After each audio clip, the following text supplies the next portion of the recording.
Welcome to my channel R.D. OCC। यदि आप हमारे चैनल पर नए हैं तो प्लीज़ चैनल को सब्सक्राइब कर दीजिए और वीडियो को लाइक और शेयर कर दीजिए और बेल आइकन को दबाना न भूलें।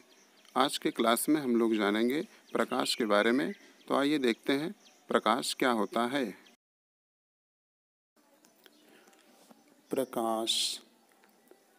प्रकाश एक प्रकार की ऊर्जा है जो दृष्टि संवेदना का कार्य करता है। प्रकाश स्वयं दिखाई नहीं देता, बल्कि प्रकाश की सहायता से हम अन्य वस्तुओं को स्पष्ट रूप से देख सकते हैं। सूर्य के प्रकाश में 7 रंग होते हैं। इन्हीं से मिलकर के बाकी अन्य सभी रंग बने होते हैं। जिस वस्तु को हम देखते हैं वह जिस रंग की होती है उसी प्रकार के रंग का उत्सर्जन करती है, बाकी सभी रंगों को अवशोषित कर लेती है। इस वजह से जो वस्तु जिस रंग की होती है उसी रंग की दिखाई देती है।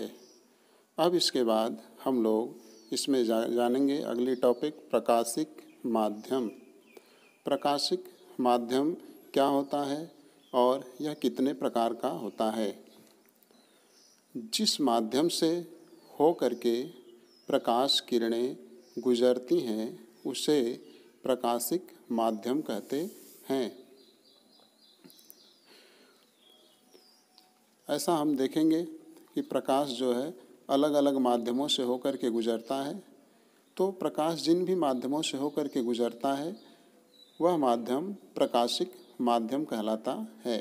और ये प्रकाशिक माध्यम 3 प्रकार के होते हैं। पहला होता है पारदर्शक माध्यम, दूसरा होता है पारभाषक माध्यम और तीसरा होता है अपारदर्शक माध्यम। इन तीनों प्रकार के माध्यमों को हम अलग अलग प्रकार से अलग अलग परिभाषा के आधार पर जानेंगे। सबसे पहले हम इसमें इसके पहले पार्ट पारदर्शक माध्यम के बारे में जानेंगे। तो आइए देखते हैं क्या होता है पारदर्शक माध्यम।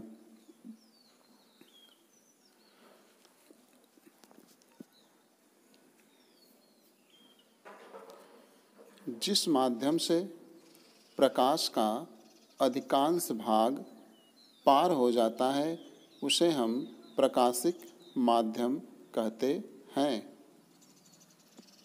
एग्जाम्पल के तौर पर यदि देखें तो जैसे वायु, जल, कांच इत्यादि। अब इसके बाद हम दूसरा जानेंगे कि पारभाषक माध्यम क्या होता है। तो आइए देखते हैं पारभाषक माध्यम के बारे में। जिस माध्यम से प्रकाश का आंशिक भाग पार हो पाता है उसे पारभाषक माध्यम कहते हैं। जैसे तेल से भीगा हुआ कागज़, गंदा जल, घिसा हुआ कांच, रंगीन प्लास्टिक इत्यादि। जैसे कि आप अगर देखेंगे तो जो तेल से अगर कोई भीगा हुआ कागज़ है, अगर आप उसको लैंप के सामने या फोकस के सामने या लाइट के सामने लेकर जाते हैं तो आर पार की वस्तुएं स्पष्ट रूप से साफ साफ दिखाई देती हैं। अगर इसी प्रकार से हल्का हल्का दिखाई देती हैं, ऐसा नहीं, इसमें हल्का दिखाई देती हैं। उसी प्रकार से गंदे जल में आप देखेंगे तो हल्का दिखाई देता है। अगर घिसा हुआ कांच है तो इसमें भी हल्का हल्का दिखाई देता है।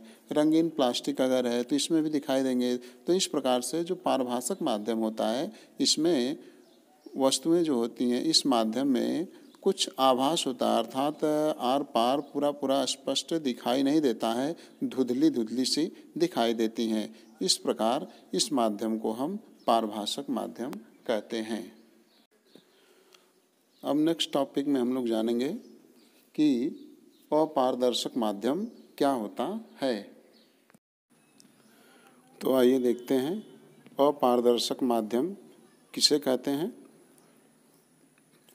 जिस माध्यम से प्रकाश का अंश भाग भी पार नहीं हो पाता है उसे हम अपारदर्शक माध्यम कहते हैं, जैसे लकड़ी, पत्थर, मिट्टी इत्यादि।